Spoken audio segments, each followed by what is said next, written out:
Jangan lupa subscribe YouTube channel Metro TV News dan jangan lupa nyalakan notifikasinya.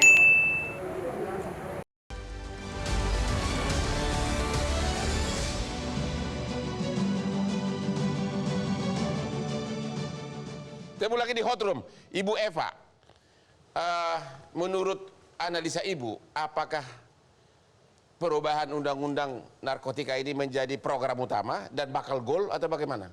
Kalau ditanya bakal goal, saya pribadi saya berharap ini segera selesai ya pembahasan ini dan ada revisi tentang undang-undang narkotika. Ya. Karena saya masuk salah satu dalam panjanya gitu. Dan sebagian besar panja itu atau anggota DPR setuju gak ganja itu dilegalkan secara pribadi dulu? Kalau saya secara pribadi tadi saya sudah menyampaikan. Setuju. Ya, kalau teman-teman lain di DPR? Dalam konteks obat yang seperti tadi sudah diuraikan oleh Bu Dr. Ingrid itu, bahwa ini ada kandungan CBD yang tidak mengandung zat adiktif, itu memang dan menjadi obat keluhan dari anak-anak bangsa tadi yang disampaikan, kami setuju. Setuju ya? Ya, utamanya adalah obatnya, bukan persoalan ganjanya. Adapun obatnya itu adalah dari unsur yang terkandung dalam ganja, maka itu yang kemudian kita mungkin ada salah satunya isu yang akan kita bahas dalam RUU Narkotika. Terima kasih. Ibu Ingrid, apa dasarnya Ibu sebagai Ketua Asosiasi Dokter Pengobatan Tradisional, apa dasarnya Ibu ngotot bahwa ini harus boleh, harus dilegalkan ganja ini sebagai pengobatan? Dasarnya apa? Iya, jadi pertama-tama mungkin penegasan sikap lagi bahwa kami mendukung legalisasi ganja medis, tapi bukan legalisasi ganja.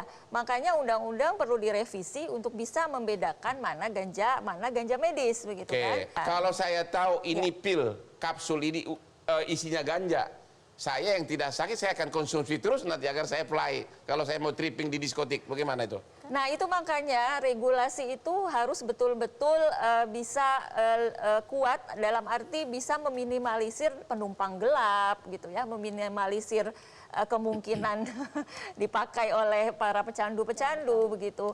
Emang ada jenis penyakit enggak yang belum bisa diobati tapi menurut dokter bisa diobati dengan ganja ini?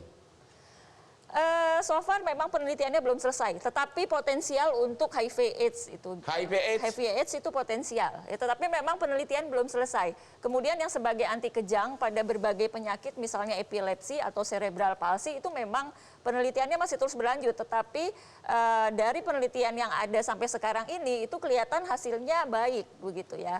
Apalagi untuk orang-orang yang memang sudah istilahnya tidak mempan dengan obat-obatan standar, artinya gagal dengan pengobatan standar, tentu akan mencari alternatif lain. Memang jumlah orang-orang seperti ini sedikit ya, tapi bukan berarti orang yang sedikit ini kan kita korbankan. Artinya mereka ingin mencari penyembuhan, ingin mencari pengobatan supaya anaknya sembuh, misalnya seperti Bu Santi ini. Saya pikir mesti negara memfasilitasi, misalnya salah satunya dengan mengizinkan misalnya obat ganja medis yang sudah di-approve di luar negeri misalnya dan sudah terbukti aman, sudah terbukti efektif, efikasinya sudah terbukti, itu diizinkan. Ada nggak di Indonesia ini obat beredar isinya mengandung unsur ganja?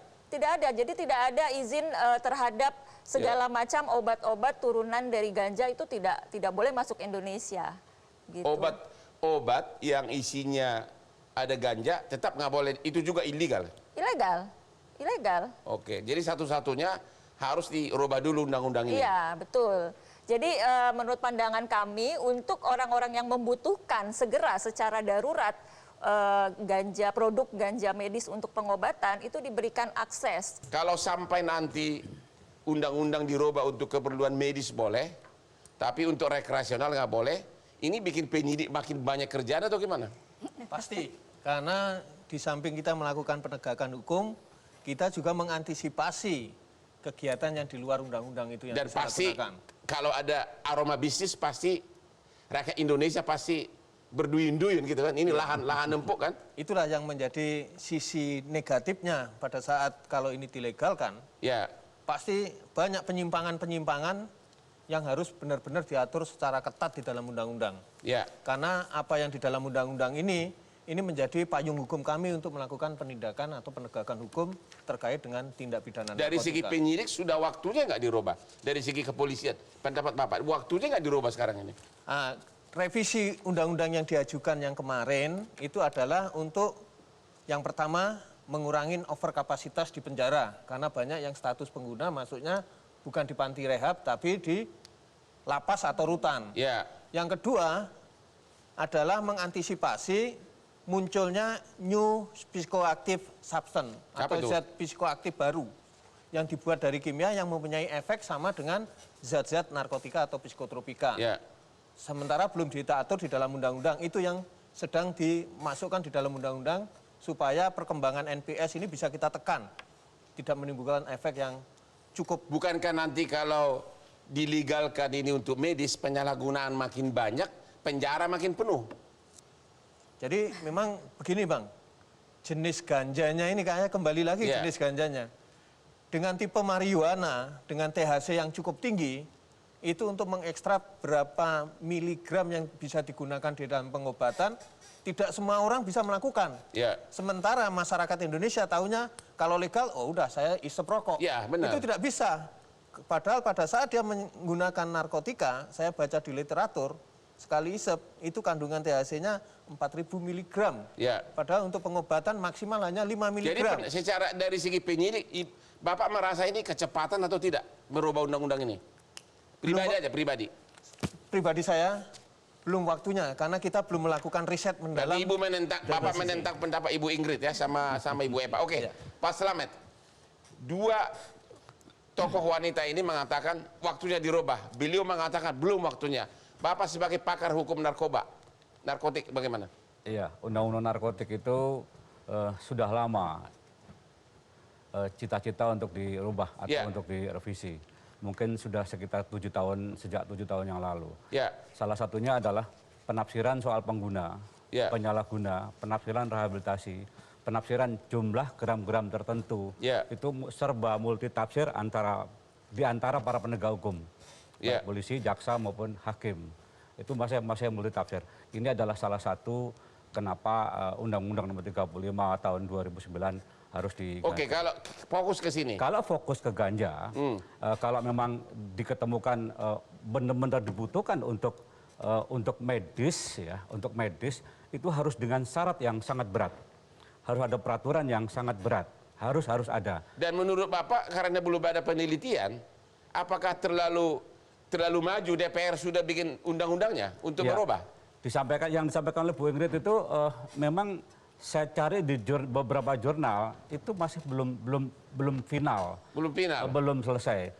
Saya khawatir mungkin dari zat yang ada di ganja itu ada zat lain yang sebagai pengganti. Tapi saya tidak tahu apakah ada pengganti. Bapak sebagai praktisi, kan kalau ini dilegalkan, tadi Pak Gembong mengatakan bahkan makin banyak pelanggaran karena akan dipakai rekreasional, ya kan, di samping medis. Tapi dalam praktek juga kita mengetahui banyak beberapa pelaku, ya walaupun sudah ketangkap, di BAP pertama sama penyidik bisa langsung bersih. Itu gimana itu Pak? Artinya apakah ini akan menjadi menambah rezeki bagi penyidik gitu loh? Karena makin banyak kasus. Pak, gimana Pak? Jadi begini Pak, sesuai dengan rancangan perubahan Undang-Undang 35, terhadap mereka yang klasifikasinya di luar pengedar dan tidak terlibat di dalam jaringan, di dalam proses pemeriksaan 6 kali 24 jam, sudah bisa ditetapkan dia murni sebagai pengguna, dia akan kita lakukan asesmen melalui tim asesmen terpadu. Hasil rekomendasi dari TAT itulah yang membuat polisi mengirim dia ke tempat panti rehab, bukan melakukan proses penyidikan. Pada saat rekomendasi itu turun, perkara yang dihadapin dihentikan. Dan ini dia. Jadi sekarang ini secara hukum kalau memang dia masih murni pengguna, tidak perlu diadili, bisa rehab. Bisa melalui tim asesmen terpadu. Tapi yang artis suami istri yang punya televisi kok sampai diadili, kan cuma pengguna itu. Jadi kita sekarang sudah ada namanya peraturan kepolisian nomor 8 tahun 2021 tentang restoratif justice. Jadi mereka yang menyandang tanda petik sebagai pengguna, penyidik wajib untuk melakukan asesmen ke tim TAT Dan pada saat sudah keluar rekomendasi TAT, penyidik mengirim ke panti rehab dan menghentikan perkara itu, tidak melanjutkan penuntutan. Terima kasih. Satu lagi, boleh nambah, Bang? Ya. Ya. Ini yang disampaikan oleh Pak Gembong itu masih multitafsir di antara para penegak hukum. Ya. Satu sisi pengguna itu cukup masuk rehab, sisi yang lain karena berpaham pada positivis apa yang tertulis itu itulah yang harus diterapkan, maka masuklah ke dalam ruang tahanan. Maka, jadi masih mendua begitu, masih dualisme. Mendua. Di antara penegak hukum sendiri juga masih belum sinkron. Makanya DPR atas permohonan atau ide dari Presiden, maka undang-undang. Jadi itu masukan bagi DPR agar ditetapkan pasti dalam draft undang-undang kalau cuma pengguna cukup direhab atau tidak. Karena di negara tertentu begitu klasifikasi pengguna, hasil dari pemeriksaan tim asesmen terpadu itu langsung masuk ke balai rehab. Terima kasih. Sudah masuk di rancangan undang-undang. Sudah masuk di rancangannya. Oke. Ya, itu betul. Inilah akhir dari diskusi kita malam ini, dan kelihatannya sangat mutlak perlu penelitian apakah memang ganja ini bisa berguna untuk medis. Jangan lupa Hot Room yang hot-hot nonton setiap hari Rabu jam 10 malam hanya di Metro TV.